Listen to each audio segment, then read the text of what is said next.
The billionaire's son was born paralyzed and doctors didn't know why, until the maid's daughter saw something in his food. What she discovered shocked the family and revealed a terrible truth. Before the story begins, wherever life has placed you today, this message is for you.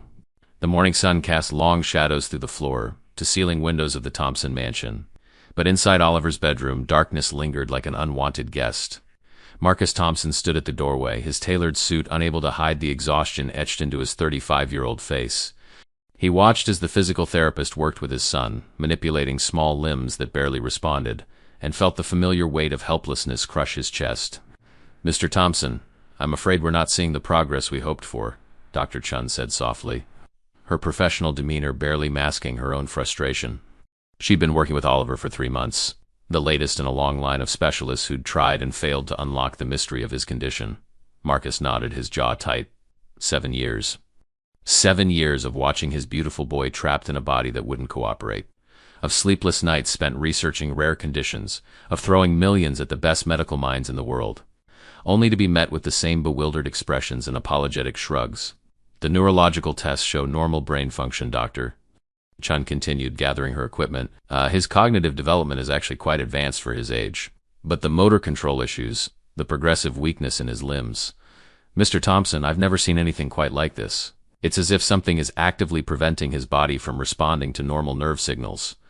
After she left, Marcus sat on the edge of Oliver's bed. His son looked up at him with those intelligent hazel eyes that held far too much understanding for a 7-year-old.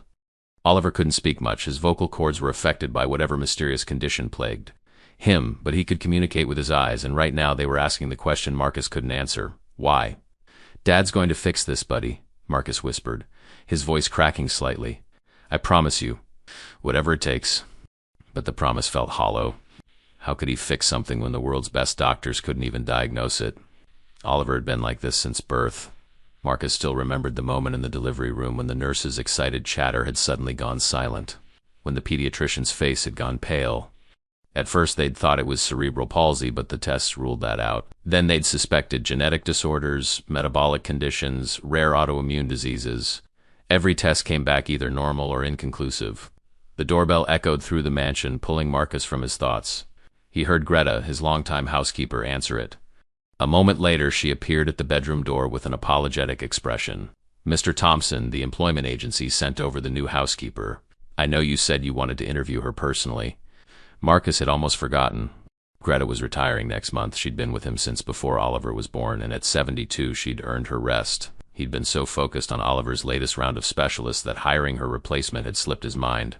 "Send her up to my office," he said, standing. He pressed a kiss to Oliver's forehead. "Be right back, champ." The woman waiting in his office was younger than he'd expected, probably in her early 30s, with kind eyes and nervous hands that twisted together in her lap. But it was the little girl standing beside her that caught Marcus's attention. She couldn't have been more than 6 years old, with dark curls pulled back in a ponytail and bright, curious eyes that took in everything around her with an intensity unusual for someone so young. "Mr. Thompson, I'm Maria Santos," the woman said, standing quickly. "Thank you for seeing me. I know it's unusual, but the agency said it might be okay if I brought my daughter Sophia to the interview. My regular sitter was sick, and I didn't want to miss this opportunity." Marcus waved away her concern. "It's fine. Please sit." He studied Maria's resume. Single mother, excellent references, experience working in private homes. Nothing spectacular, but something about her earnest demeanor was appealing. "The position includes accommodation. You'd be living here with your daughter. Is that acceptable?" Maria's eyes lit up. "Yes, absolutely. Sophia's very well behaved, and she's in 1st grade. I can make sure she doesn't disturb you, or—" "Excuse me," a small voice interrupted. Sophia had moved to the window overlooking the gardens and was pointing outside. "Why is there a wheelchair ramp but no wheelchair?" Marcus felt his chest tighten. "My son doesn't use a wheelchair. He can't really move much at all. He stays in bed mostly." Sophia turned to look at him with those penetrating eyes. "That's sad. Is he sick, Sophia?" Maria's face flushed with embarrassment. "I'm so sorry, Mr. Thompson. She doesn't understand." "It's all right," Marcus said, though his voice was strained. "Yes, he's sick. Very sick. We don't know why."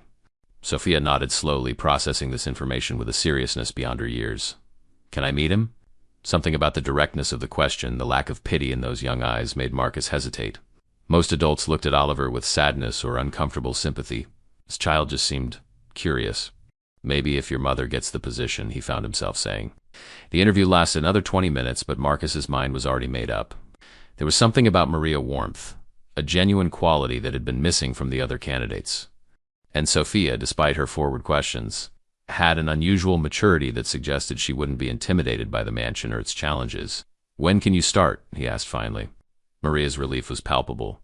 "Immediately, Mr. Thompson. Thank you so much. You won't regret this." But as Marcus showed them out and returned to Oliver's room, he couldn't shake an odd feeling. It wasn't regret exactly, more like anticipation, as if somehow the arrival of this woman and her observant daughter might shift something in the stagnant trajectory of their lives. He didn't know then how right he was. The next morning, Maria and Sophia moved into the small but comfortable suite on the third floor, while Maria familiarized herself with the household routines under Greta's guidance. Sophia was given permission to explore the mansion's vast first and second floors, with strict instructions to stay quiet and respectful. Marcus was in a meeting with yet another specialist when he heard the scream. He took the stairs 3 at a time, his heart hammering, following the sound to Oliver's room. He burst through the door expecting disaster, but found instead a bizarre scene. Oliver was making sounds, audible sounds of what might have been laughter, while Sophia stood by his bed, her hands moving in elaborate gestures as she told him some kind of story. "What happened?" Marcus demanded. "I heard screaming." Sophia turned to him, completely unabashed. "Oh, that was me. I was being a dragon in my story. Sorry if I scared you." Marcus felt his panic slowly deflate into confusion. You were telling him a story?" He looked bored. Sophia said simply, "My mom's busy learning where everything is, and you said I could explore." "I found his room, and he seemed like he wanted company. Is that okay?" Marcus looked at his son.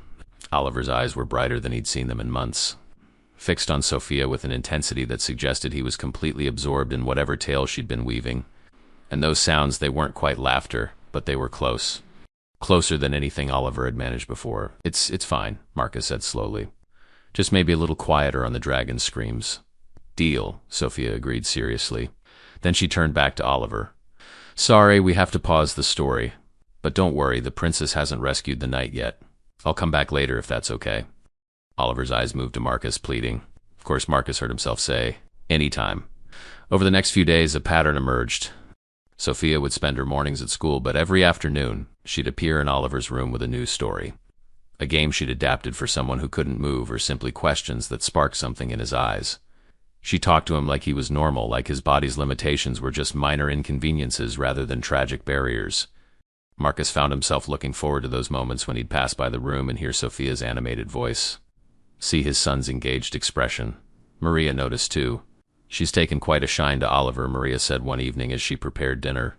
Greta had taught her Oliver's special diet, carefully calibrated meals that his doctors had prescribed to ensure he got proper nutrition despite his limited ability to eat.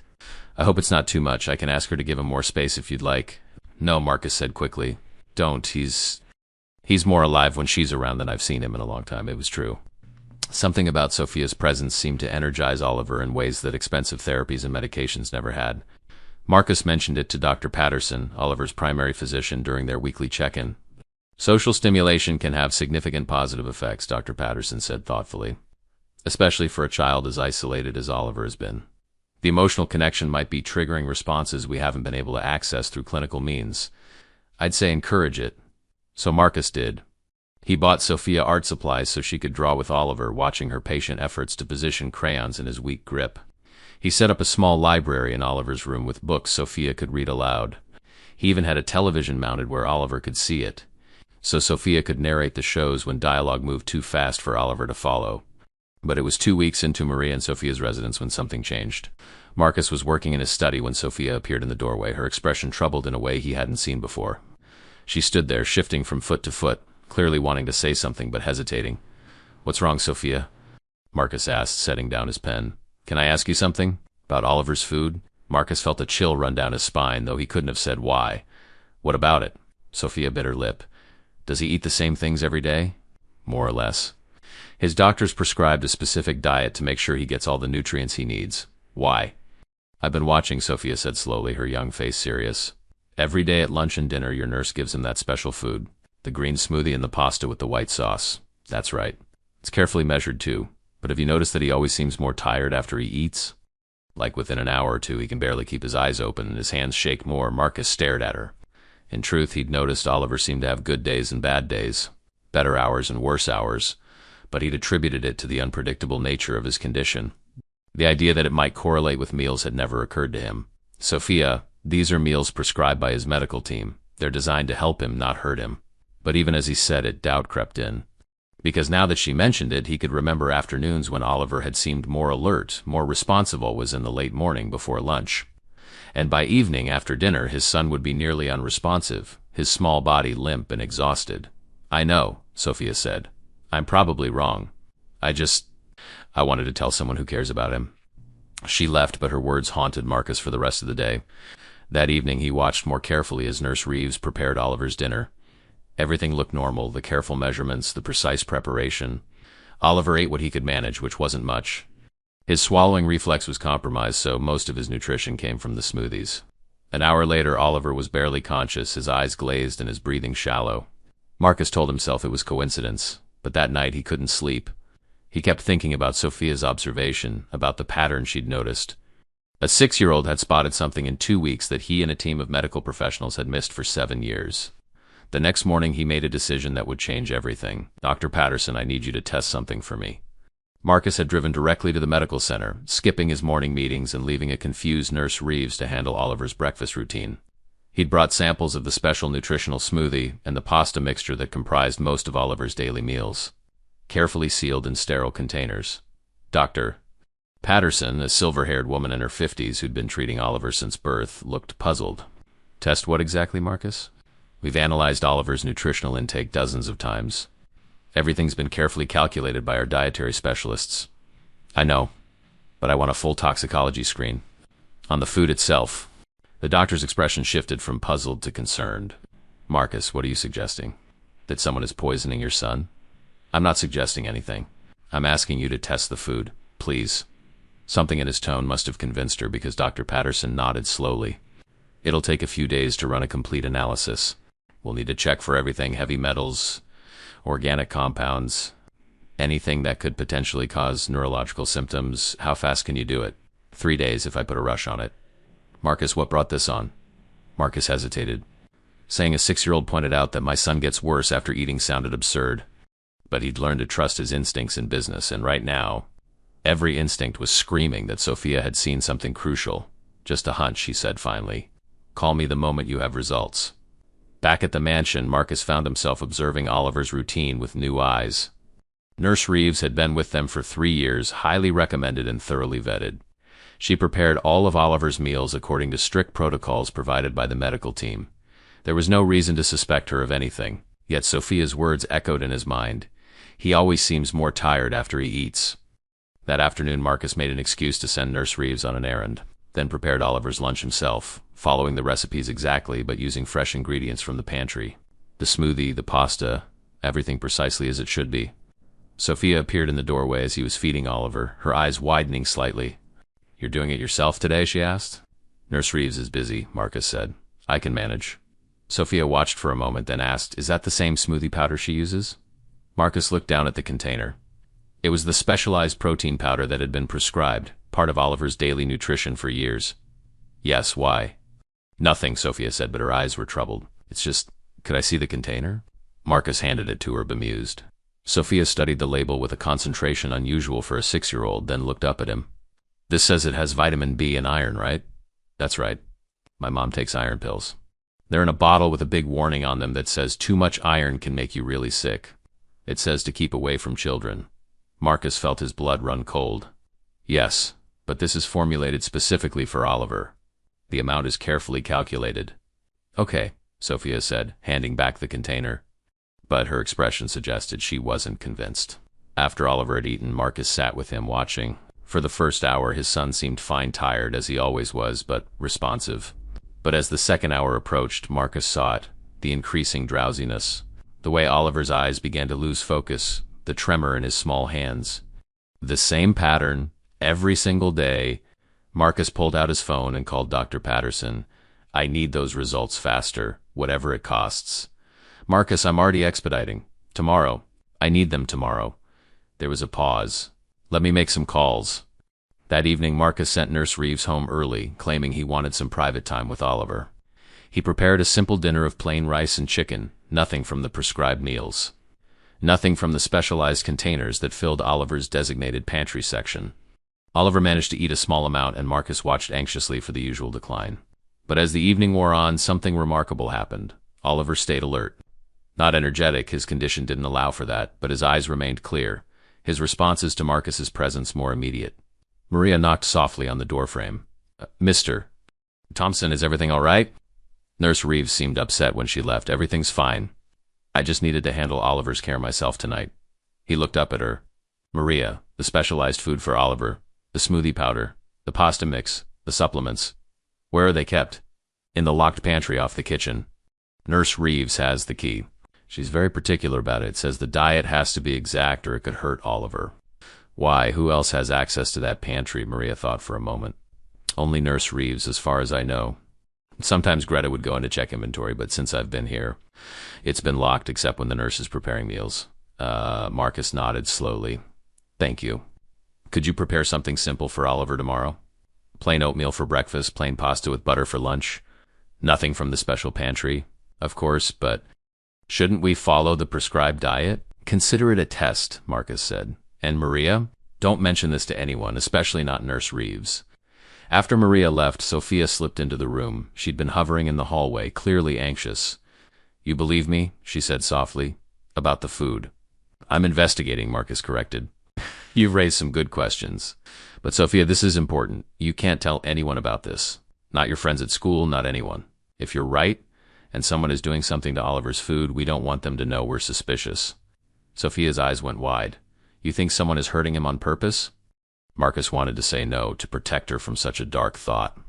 But children deserved honesty, especially one as perceptive as Sophia. I think something in Oliver's special food might be making him worse instead of better. But I don't know yet if it's an accident or something else. That's why we have to be very, very careful. Can you do that? Sophia nodded solemnly. I can keep a secret, I promise. Good girl. Now go do your homework, okay? After she left, Marcus sat with Oliver in the growing darkness. His son's eyes were still clear, still present in a way they rarely were by this time of night. And as Marcus held his small hand, he felt both hope and a growing dread. Because if Sophia was right, if something in Oliver's prescribed food was causing his condition, then someone had been slowly poisoning his son for 7 years. The question was, who and why? The next day felt endless. Marcus stayed home, working from his study but frequently checking on Oliver. Maria prepared simple, plain meals, and Marcus watched his son with the intensity of a hawk. By afternoon, the difference was undeniable. Oliver was more alert, more responsive than he'd been in months. His attempts at communication were stronger, his eyes brighter. Dr. Patterson called at 3 p.m. Marcus, I have preliminary results. You need to sit down. Marcus closed his study door. Tell me, the smoothie powder tested positive for thallium, significant amounts. And the pasta mix shows traces of arsenic, small doses, but cumulative. Marcus, these substances don't occur naturally in food supplements. Someone put them there deliberately. The room seemed to tilt. Thallium, arsenic, heavy metal poisoning? It explains everything. The progressive neurological symptoms, the motor control issues, the fact that his brain scans are normal. Marcus, if Oliver had been getting these doses since birth, it would have stunted his development without killing him outright. Whoever did this knew exactly what they were doing. Marcus's hand was shaking so badly he almost dropped the phone. How long until these poisons are out of his system? It depends on the cumulative dose. But if we stop the exposure immediately and start chelation therapy, we should see improvement within weeks. His body is young and resilient. He might recover most of his function, maybe all of it. But Marcus, you need to call the police. This is attempted murder. After hanging up, Marcus sat in stunned silence. 7 years. Someone had been poisoning his son for 7 years, keeping him paralyzed, keeping him suffering.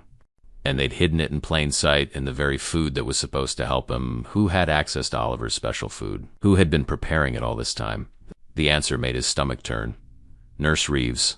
Sweet, dedicated Nurse Reeves, who'd been with them for 3 years, who had keys to the locked pantry, who prepared every meal. But why? What possible reason could she have? Marcus pulled up her employment file, reading through it with new eyes. Excellent references, exemplary record, no red flags. She'd seemed genuinely caring toward Oliver, genuinely distressed by his condition, unless it was all an act.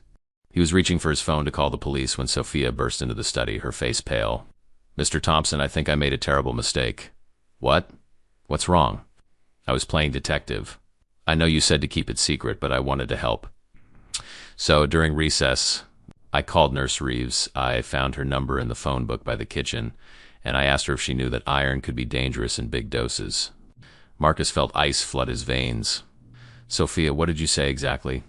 "I just asked if she knew iron could hurt people if they took too much. I thought maybe she didn't know, maybe it was an accident. But Mr. Thompson," she got really quiet, and then she asked me why I wanted to know. I got scared and hung up. Tears welled in Sophia's eyes. "Did I mess everything up?" Marcus pulled her into a quick hug, his mind racing. "No, sweetheart. You were trying to help. But we need to move fast now. Because if Nurse Reeves realized they were suspicious, she might run, or worse. She might try to destroy evidence. Or make one final, fatal attempt to finish what she'd started." Marcus grabbed his phone and dialed 911, but even as he did, he heard the sound of the front door opening. Someone was entering the mansion, and then he heard Maria scream. Marcus took the stairs down 3 at a time, his heart pounding against his ribs like a trapped bird.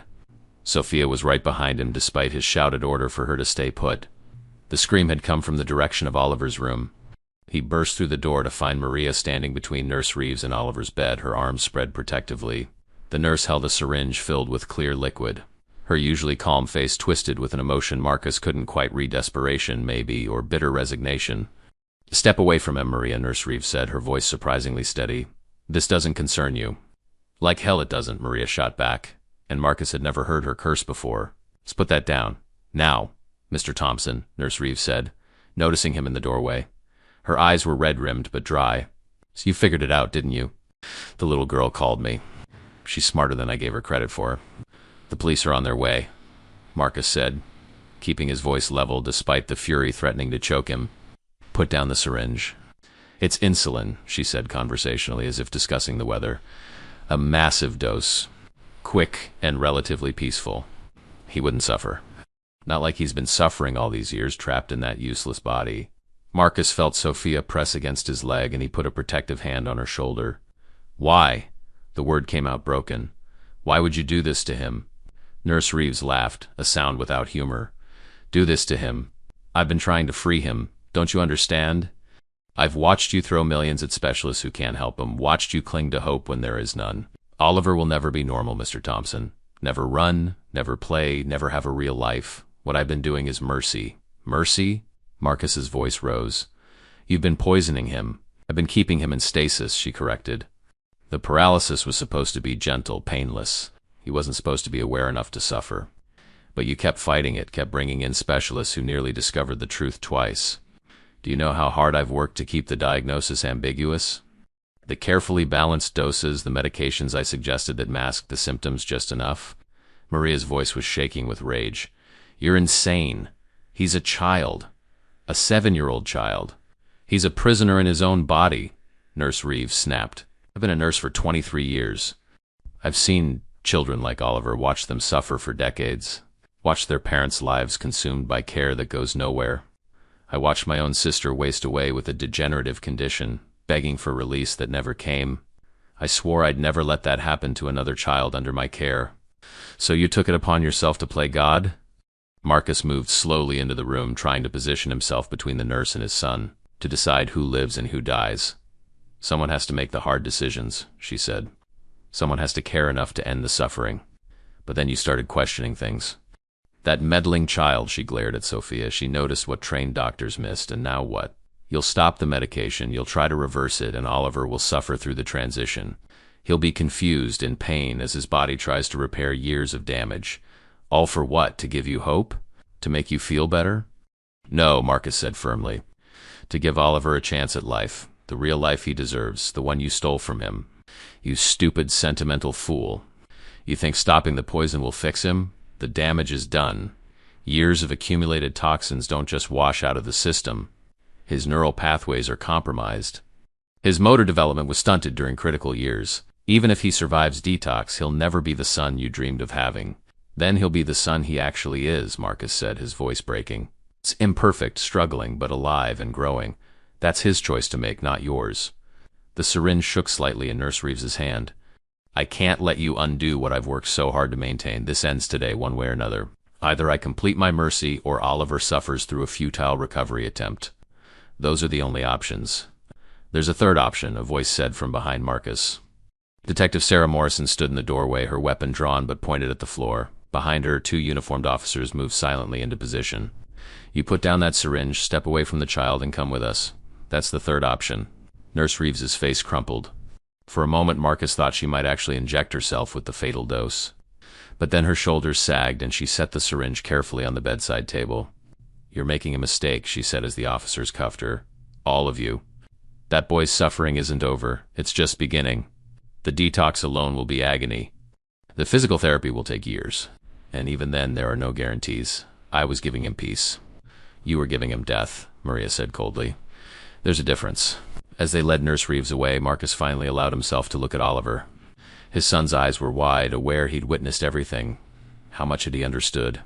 How much of the last 7 years had he been conscious of, trapped in a body that wouldn't respond because of the poison coursing through his system? Marcus sank onto the bed, gathering Oliver's small form into his arms. I'm so sorry, he whispered. I'm so sorry. I should have known.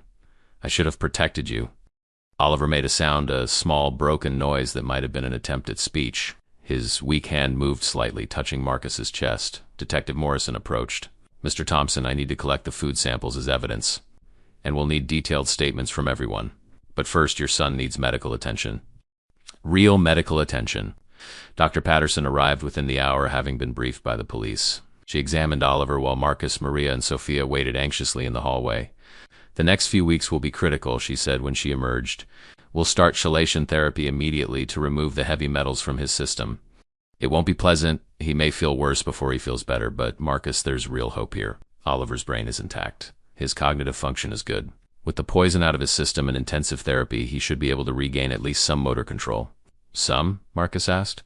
I won't lie to you, 7 years of toxin exposure during critical developmental periods will have lasting effects. He may always have some mobility issue, but he should be able to speak, to use his hands, to have a quality of life that's been stolen from him. And he's young.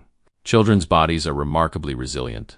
That night, after Oliver had been moved to the hospital and was resting under careful supervision, Marcus found Sophia sitting in the mansion's library, hugging her knees to her chest. He said softly, sitting beside her, You okay? She looked up, her eyes red from crying. I was so scared when she had that needle. I thought she was going to hurt Oliver before we could stop her. But you didn't stay hidden. You came down to help even though you were scared. That's real bravery, Sophia. I just noticed stuff about the food making him tired. That's not brave. You noticed what no one else did, what trained doctors missed. And you had the courage to speak up even though you're just 6 years old. Do you know how many adults wouldn't have said anything? How many would have assumed the doctors knew best and kept quiet?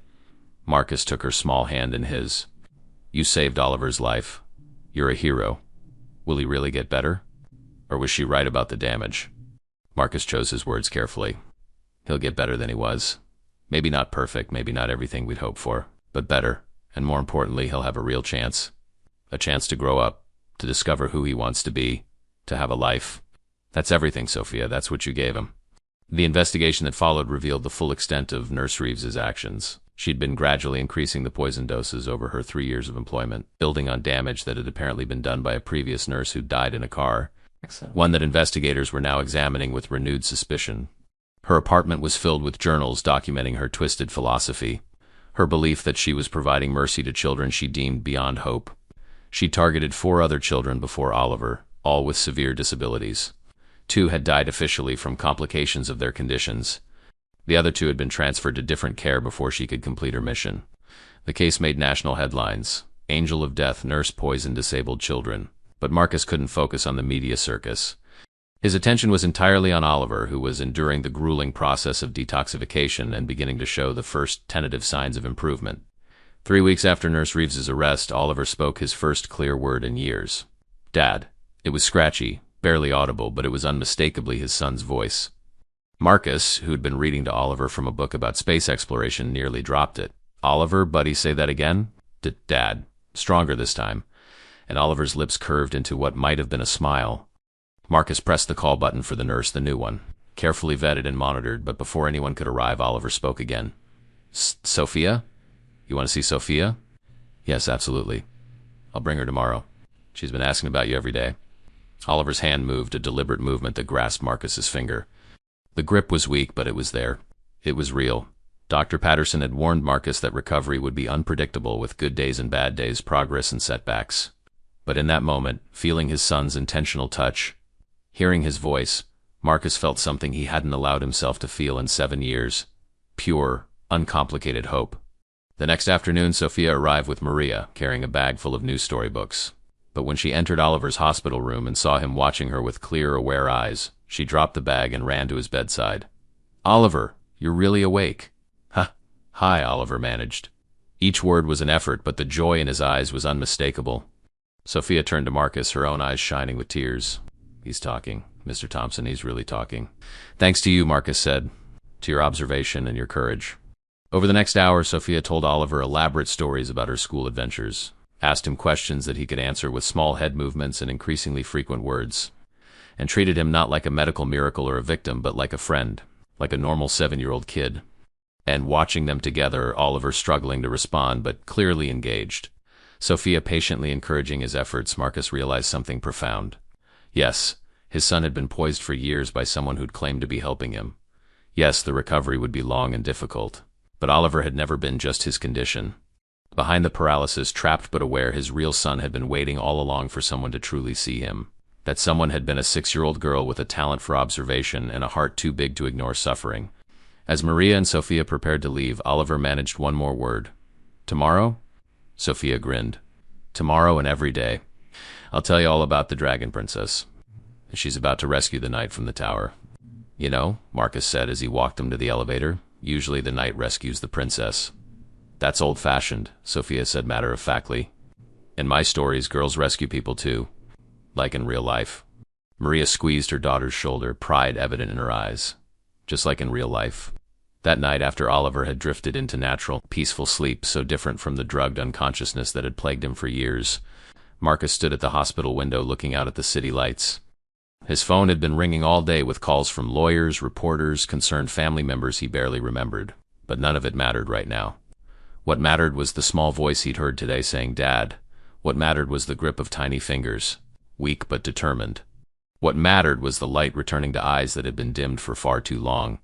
And what mattered was a brave little girl who'd noticed what everyone else had missed, who'd spoken up when it would have been easier to stay silent, who'd helped expose a monster hiding behind a nurse's caring smile.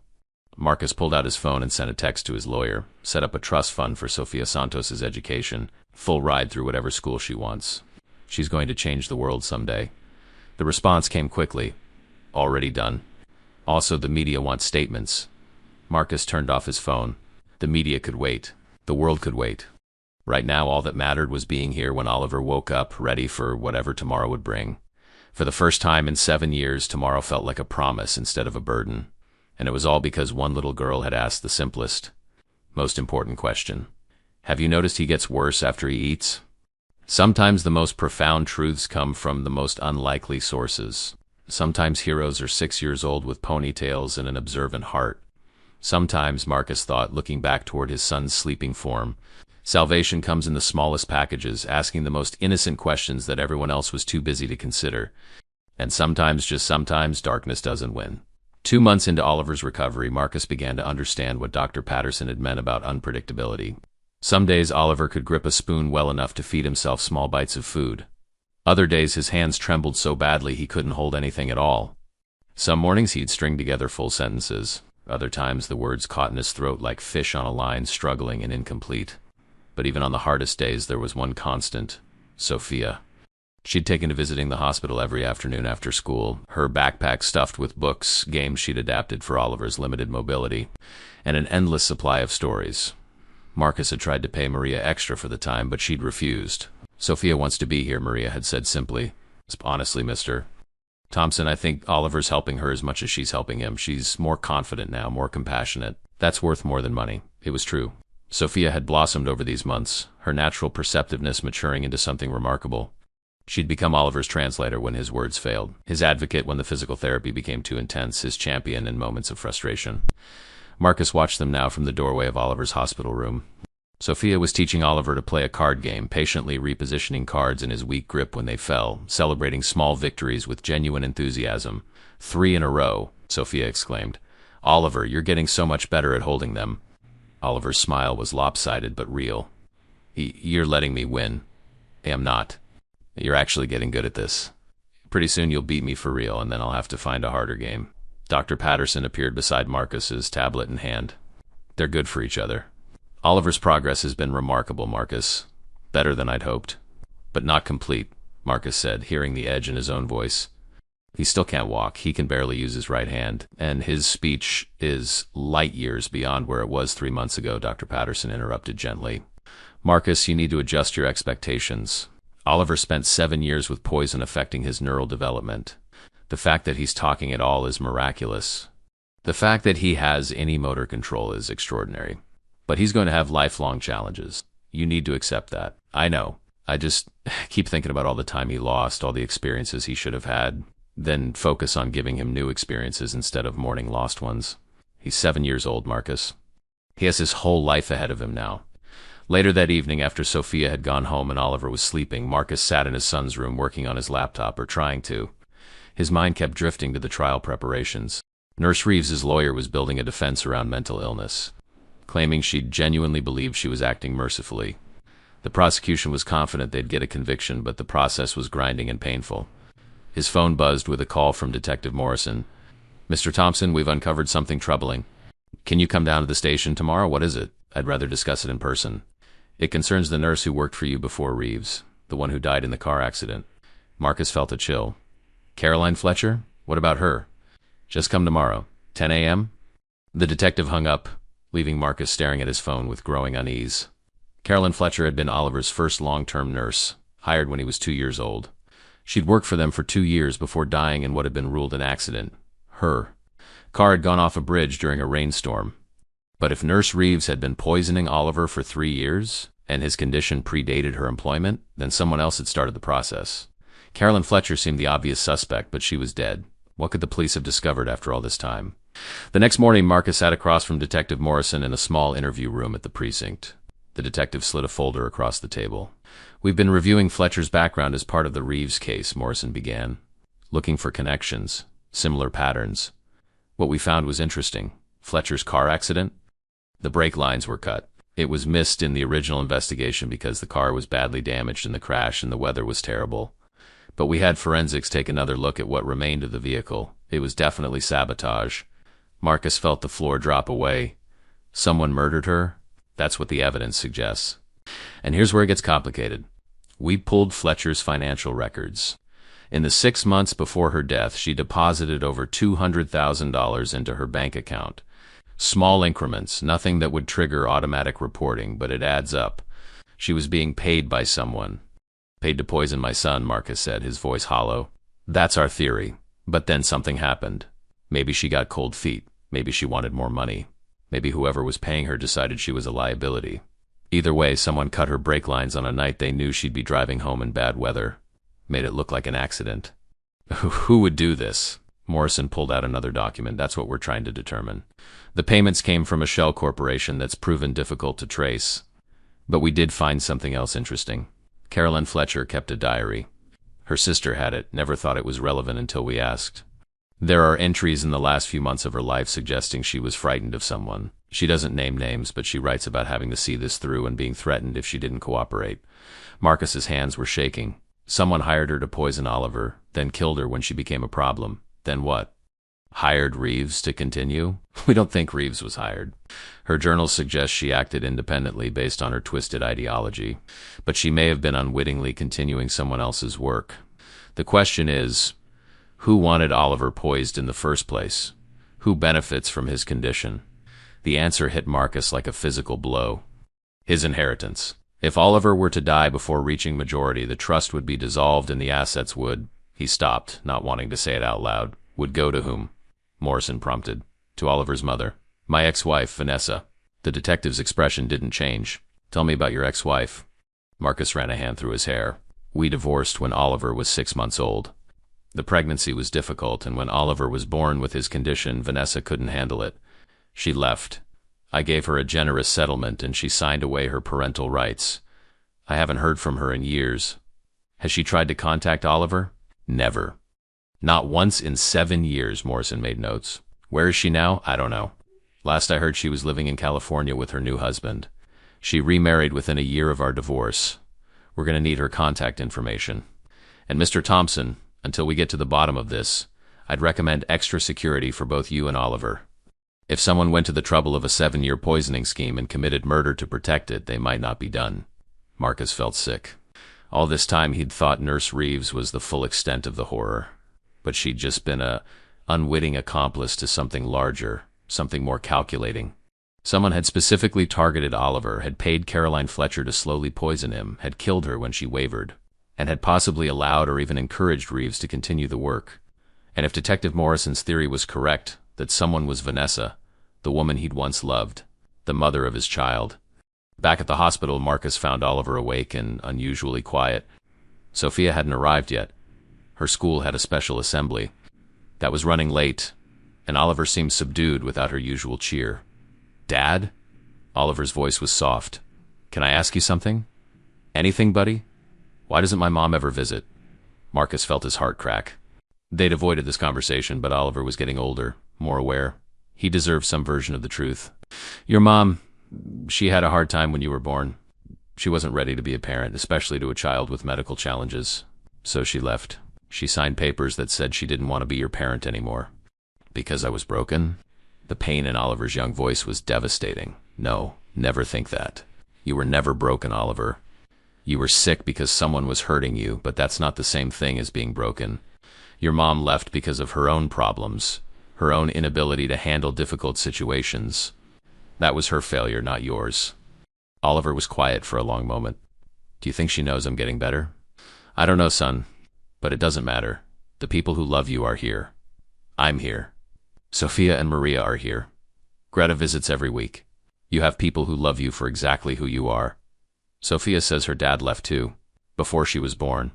She says it made her mom sad for a long time." Marcus felt a surge of protectiveness for both children, these two kids abandoned by parents who should have been there. Sophia's right. And I bet Maria tells her the same thing I'm telling you, that a parent who leaves says everything about them and nothing about the child. You and Sophia are both amazing kids. The people who left missed out, not you. Oliver nodded slowly, processing. Then, Dad? If my mom wanted me sick, does that mean she's bad? Marcus froze. What makes you ask that? I heard the nurses talking. They didn't know I was awake. They said the police think my first nurse was killed by someone who wanted me to stay sick, and that the only person who would want that is someone who gets money if I die. God, Oliver was too smart for his own good sometimes. Marcus had hoped to shelter him from the ugly details of the investigation, but nothing stayed secret for long in a hospital ward. Oliver, we don't know anything for certain yet. The police are investigating, but it's okay, Dad. I kinda already knew. Not about my mom specifically, but that someone wanted me sick on purpose. Nurse Reeves said things sometimes when she thought I was too out of it to understand. About mercy and suffering and how I was better off. I didn't understand all of it, but I knew it was wrong. Marcus pulled his son into a careful embrace. I'm so sorry. You should never have had to know these things. You should have been protected. But I wasn't. And now I am. And I'm getting better. Oliver pulled back to look at his father. So whoever tried to hurt me? They failed, right? Right. They failed. Because you're strong and you're here. And you're going to keep getting better. Because Sophia noticed I got sleepy after eating, Oliver said with a small smile. She saved me, didn't she? She absolutely did. The door burst open and Sophia herself appeared, slightly out of breath and beaming. Sorry I'm late. The assembly went forever. And then the bus had traffic. And Oliver, why do you look sad? Did the physical therapy hurt too much today? Oliver's expression brightened immediately, the heavy conversation forgotten. No, I'm okay. Did you bring the book? The one about the space explorers? Of course. I borrowed it from the library just for you. As Sophia settled into her usual chair and began reading aloud, her expressive voice bringing the story to life, Marcus stepped into the hallway. He called his head of security. I need a team at the hospital, effective immediately, and I want someone checking into my ex-wife's whereabouts. Vanessa Thompson, now Vanessa Mitchell. Last known address in California. Is there a specific threat, Mr. Thompson? Possibly. Just take every precaution. After hanging up, Marcus looked back through the window at Oliver and Sophia. His son was hanging on every word of Sophia's story, his eyes bright with imagination and wonder. This was what Oliver should have had all along: friendship, adventure, the simple joy of being a kid. And someone had tried to steal it from him. If that someone was Vanessa, If the woman who'd given birth to Oliver had orchestrated years of suffering for money, Marcus didn't finish the thought. Instead, he focused on what mattered. Oliver was alive, he was recovering, and he was protected now. Whatever came next, whoever was behind the poisoning plot, they would face justice. The investigation would reveal the truth, and Marcus would make sure that this time, Oliver would never be hurt again. 3 weeks later, the truth exploded into their lives with devastating force. Detective Morrison called Marcus at 6 in the morning. We found her. And Mr. Thompson, you need to get to the station immediately. Bring your lawyer. By 9 a.m., Marcus sat in the same interview room as before, but this time Vanessa sat across from him. She looked different, harder, older, though only 7 years had passed since their divorce. Her blonde hair was cut in a severe bob, her makeup perfect but cold. She wore expensive clothes and an expression of irritated inconvenience. "This is harassment," she said before anyone could speak. "I haven't seen my ex-husband or that child in 7 years. I have no idea why I've been dragged across the country for—" "Mrs. Mitchell," Detective Morrison interrupted, her voice sharp. "We've traced the payments to Caroline Fletcher back to you, to an account you set up using a false business name. We have bank records, Shell Corporation documents, and emails between you and Fletcher discussing the project and maintaining the current state of affairs." Vanessa's face went carefully blank. "I want my lawyer. He's on his way. But you should know that Fletcher's diary has been very illuminating. She documented everything, your initial approach, the amounts you paid her, the threats you made when she wanted to stop. She was building evidence against you when she died. The only reason we didn't find it sooner was because her sister didn't realize what she had."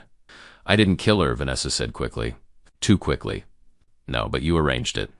We've identified the mechanic you paid to sabotage her car. He kept receipts, interestingly enough. Apparently he got nervous about being an accessory to murder and wanted insurance. He was quite cooperative once we offered him a deal." Marcus found his voice. "Why? Oliver is your son. How could you do this to him?" Vanessa's laugh was bitter. "My son? That thing isn't my son. I spent 9 months carrying a defective product. 9 months of hell, followed by a birth that nearly killed me, all to produce a child who couldn't even move. Do you know what people said? 'Poor Vanessa, what a tragedy.' As if I should spend my life changing diapers and managing medical equipment for a child who would never be normal. So you tried to kill him?" Marcus's voice was shaking with rage. "You paid someone to poison your own child?" "I paid someone to keep him comfortable," Vanessa snapped. "Fletcher was supposed to maintain the status quo. Keep him from getting better, but also keep him from dying. A vegetative state, basically. I knew you'd never give up on him, never institutionalize him. You'd pour millions into his care while he just existed. And when he finally died from natural causes, of course I'd inherit the trust fund. It was supposed to be painless for everyone." "Painless?" Marcus stood so abruptly his chair fell backward. He was aware of Vanessa. He was conscious and trapped, suffering for 7 years because of you. Well, Fletcher messed up then. She was supposed to keep the doses high enough that he wouldn't be aware. That was the point, no suffering, just a gentle decline into nothing. Detective Morrison's voice cut through Marcus's fury. "For the record, Mrs. Mitchell, so you're admitting that you hired Caroline Fletcher to poison Oliver Thompson with the intent of eventually causing his death so you could inherit his trust fund?" Vanessa's eyes widened as she realized what she'd said.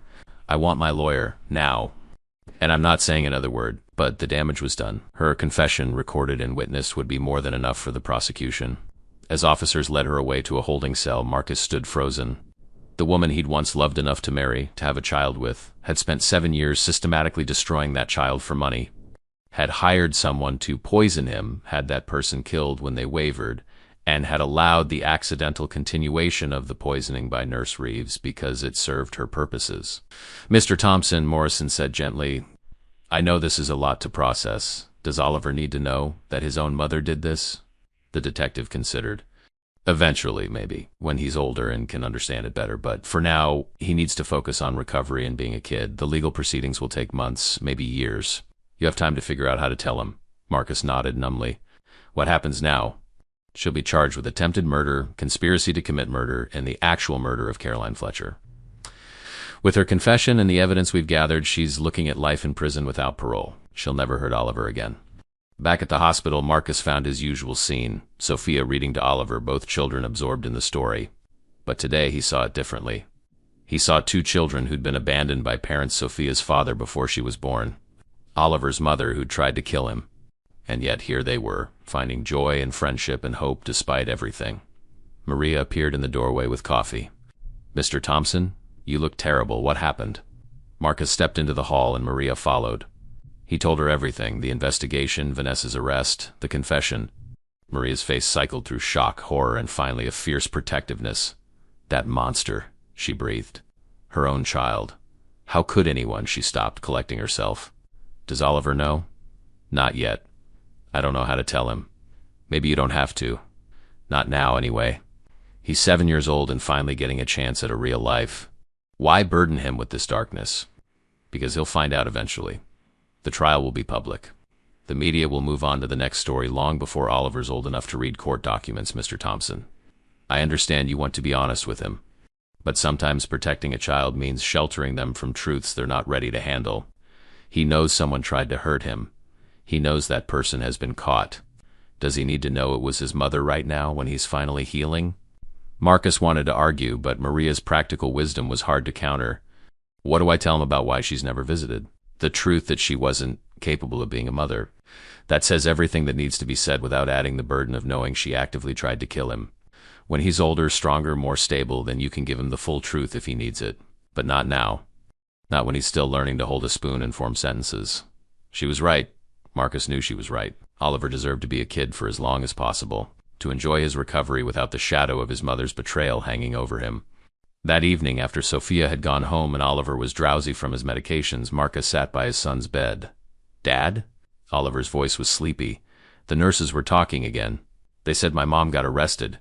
Is that true? Marcus chose his words carefully. Yes, the police found out that she was involved in what happened to you. She did some very bad things and now she has to face the consequences, so she really did want me sick? She made terrible choices, Oliver. Choices that hurt you. But that's on her, not on you. You didn't deserve any of this. Oliver was quiet for a long moment. Then, I'm glad she's gone. Is that bad? No, buddy. It's not bad. It's honest. She hurt you, and you're allowed to be angry about that. You're allowed to not want her in your life. Do you think? Oliver hesitated. Do you think I'll ever be normal? Define normal, like other kids? Running and playing and doing stuff without getting tired all the time? Marcus took his son's hand. Doctor, Patterson says you'll always have some challenges. The poison affected your development in ways we can't completely fix. But you're already doing things we thought were impossible 6 months ago. You're talking, using your hands strong enough to sit up for hours. That's not nothing, Oliver. That's extraordinary. Sophia doesn't care that I can't run. No, she doesn't, because she sees who you really are, not just what your body can or can't do, and that's what real friends do. Oliver smiled slightly. She's my best friend, even though she's a girl. Marcus laughed. Especially because she's a girl. Girls are pretty awesome, Oliver. Someday you'll appreciate that more. Dad, thank you for not giving up on me. Even when the doctors said I'd never get better. Marcus felt tears prick his eyes. I would never give up on you. Never.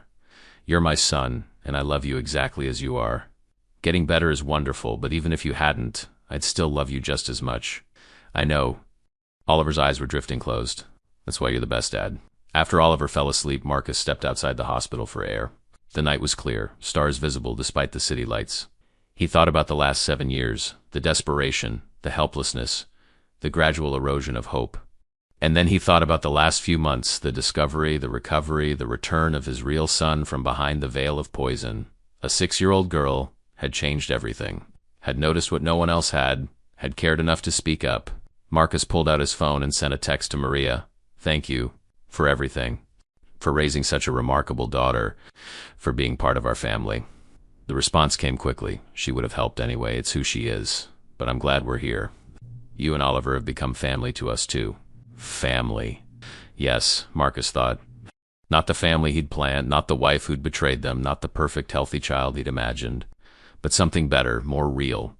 A family forged through crisis and compassion, through a little girl's observation and a mother's kindness, through suffering survived and hope renewed.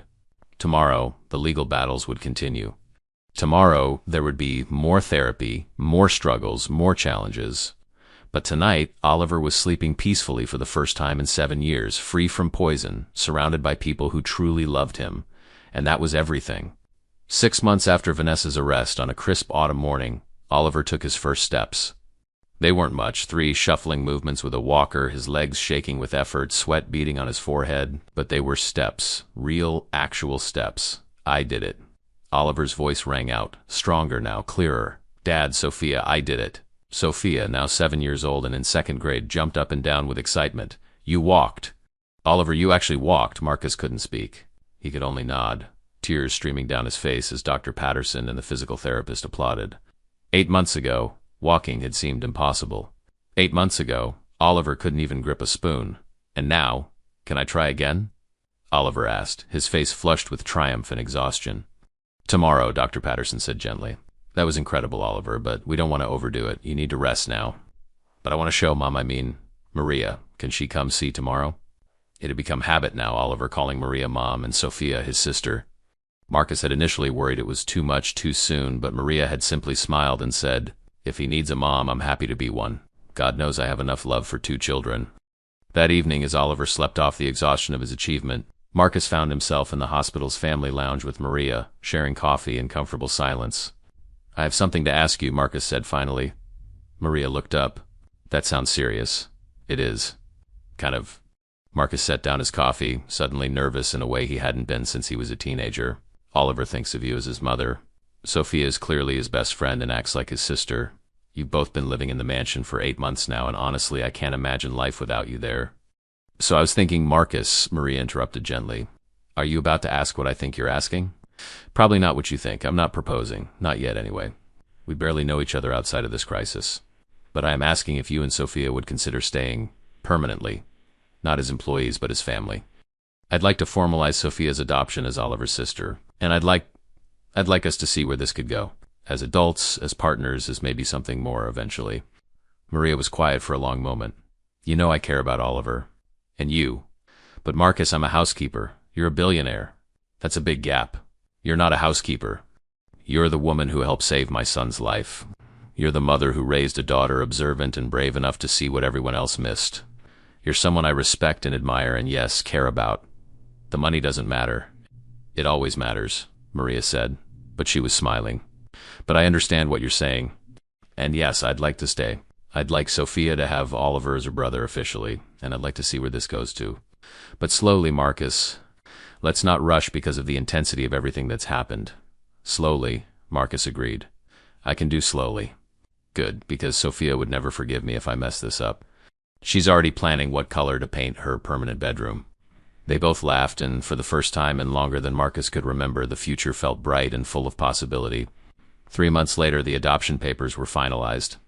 Sophia Santos became Sophia Thompson, Oliver's legal sister. The ceremony was small, just family and a few close friends, but the joy was immense.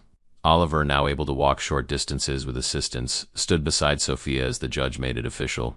I always wanted a sister, Oliver said afterward, hugging Sophia carefully. His balance was still precarious, but his grip was strong. I always wanted a brother, Sophia replied, especially one who finally appreciates my dragon princess stories. They're good stories, Oliver conceded. Even if the princess is a little too bossy sometimes, that's what makes her interesting.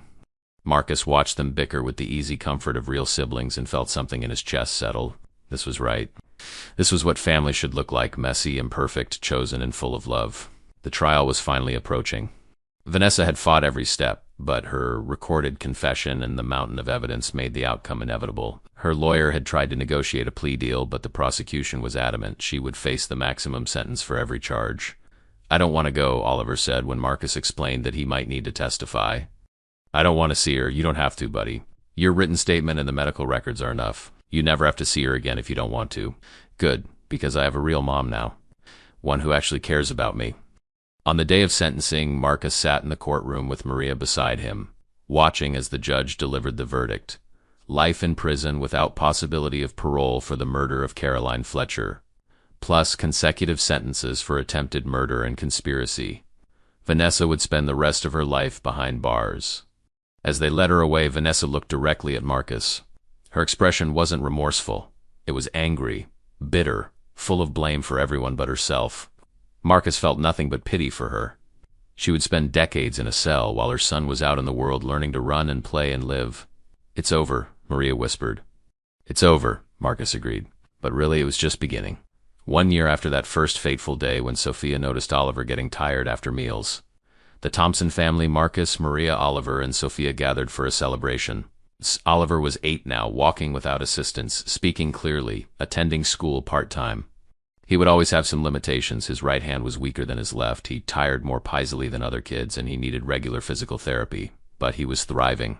The celebration was for Sophia's 8th birthday, but also for something more: Oliver's official recovery anniversary. A year of being poison-free, a year of reclaiming his life. Make a wish, Sophia told Oliver, gesturing to the birthday cake with its candles. It's your birthday, you make the wish, Oliver protested. We'll both wish. On 3. 1, 2, 3. They blew together, extinguishing all the candles in one breath. The small gathering, including Greta, Dr. Patterson, Detective Morrison, and a few school friends, applauded. Later, after the guests had left and the children were settled in bed, Marcus and Maria sat on the mansion's back terrace, watching the stars. A year ago, I didn't know if Oliver would survive, Marcus said quietly. And now look at him. Running around with Sophia, going to school, having a life. A year ago, Sophia and I were living in a tiny apartment, wondering how I'd pay the next month's rent, Maria added. And now we're here, part of this family. Life is strange. Life is miraculous, Marcus corrected. He took Maria's hand.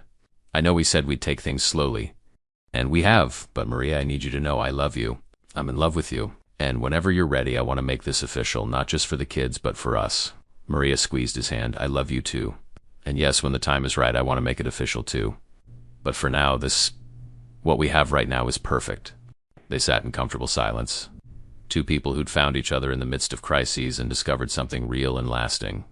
Upstairs, Oliver lay in his bed, listening to Sophia chatter from the room next door. They'd left their adjoining doors open, a habit that had developed over the months. Sophia was telling him her plans for tomorrow, something involving a bicycle and an adventure that Oliver was pretty sure wouldn't be parent-approved. Sophia, he called through the open door. Thank you. For what? For noticing. About the food. For saving me. There was a pause. Then Sophia appeared in his doorway, her silhouette backlit from her room's nightlight. You would have done the same for me, she said simply. That's what family does.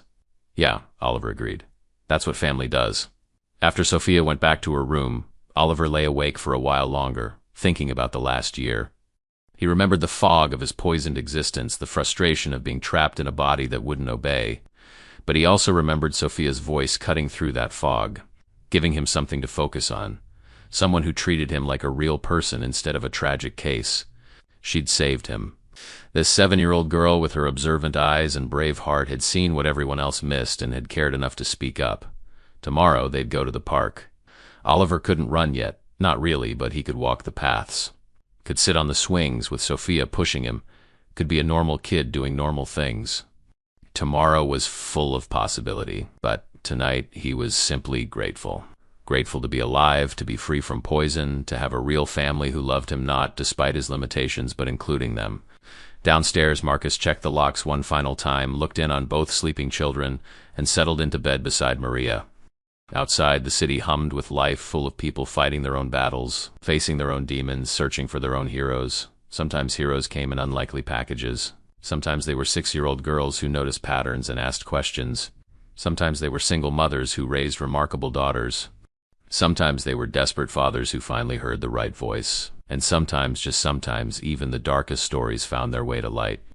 Not through grand gestures or expensive solutions, but through simple observation, brave honesty, and the kind of love that refuses to give up. Oliver Thompson had been poisoned for 7 years by the person who should have protected him most, but he'd been saved by a little girl who simply paid attention and cared enough to speak.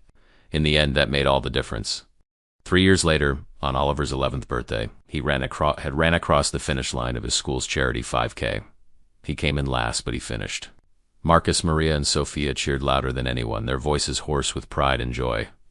I did it, Oliver gasped, collapsing into hugs. I actually ran the whole thing. You're amazing, Sophia said, now 10 and already showing signs of the remarkable woman she'd become. When I first met you, you couldn't even sit up. And now you're running races? Oliver grinned. Only because you noticed I got sleepy after lunch. Best observation ever, you know what? Sophia said thoughtfully. I think I want to be a doctor when I grow up, so I can notice things like that and help other kids. Marcus exchanged a look with Maria. Of course Sophia would want to be a doctor. Of course this child who'd saved a life at 6 years old would want to spend her life saving others. You'll be an amazing doctor, Marcus said. The kind who actually listens and pays attention. That night, after the birthday celebration, Marcus found the letter he'd written 3 years ago, a letter to Sophia, to be given to her when she turned 18. He'd written it the day after Vanessa's sentencing, when everything was still raw and fresh. He read it again now, his eyes welling up. Dear Sophia, when you were 6 years old, you saved my son's life. You noticed what trained medical professionals missed. You had the courage to speak up when you could have stayed silent. You gave Oliver the greatest gift anyone has ever given him, a chance at life. I want you to know that everything good that happens to Oliver from this day forward exists because of you. Every step he takes, every word he speaks, every smile, every dream, every achievement, it's all possible because a brave little girl paid attention and cared. You are extraordinary, Sophia. Never forget that. Love, Marcus. He wouldn't give her the letter yet. She had 8 more years before she'd read it. But knowing it existed, knowing that someday she'd understand the full magnitude of what she'd done, gave him peace. Upstairs, Oliver and Sophia were in Oliver's room doing homework together as they did most nights. Oliver struggled with math while Sophia breezed through it. But Oliver was better at writing and he'd help Sophia with her essays. They balanced each other, these two kids who'd found each other in the darkest circumstances and become true siblings. Oliver, Sophia said, looking up from her algebra. Do you ever think about everything that happened? With the poison and your mom and all that? Oliver considered. Sometimes, but mostly I think about what happened after. About getting better, about having a real family, about you. The bad stuff made the good stuff possible, you know? Like if I hadn't been sick, we never would have met. That's a weird way to think about it. Maybe. But it's true. You're my sister because someone tried to hurt me. And that's pretty messed up, but I'd rather have you as my sister than have skipped all the bad stuff and never known you. Sophia smiled. I feel the same way. Although I wish you hadn't had to suffer so much. Me too. But I'm okay now. We're okay now, and that's what matters. They returned to their homework, two kids who'd survived the worst and found the best. Who'd been shaped by tragedy but defined by resilience. Downstairs, Marcus and Maria sat together on the couch, her head on his shoulder, his arm around her waist. They'd married a year ago, a quiet ceremony with just the kids and close friends. It wasn't the fairy tale either of them had once imagined, but it was real and solid and right. Do you ever regret it? Marcus asked. Coming to work for us that day? Getting involved in all this mess? Maria lifted her head to look at him.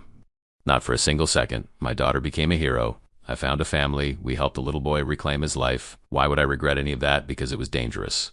Because you and Sophia could have been hurt. Because life is messy and complicated and sometimes scary, Maria interrupted. But that's when the best things happen. When we're brave enough to step into the mess and try to help. Sophia was brave at 6. I try to be brave now. That's all any of us can do. Marcus kissed her forehead.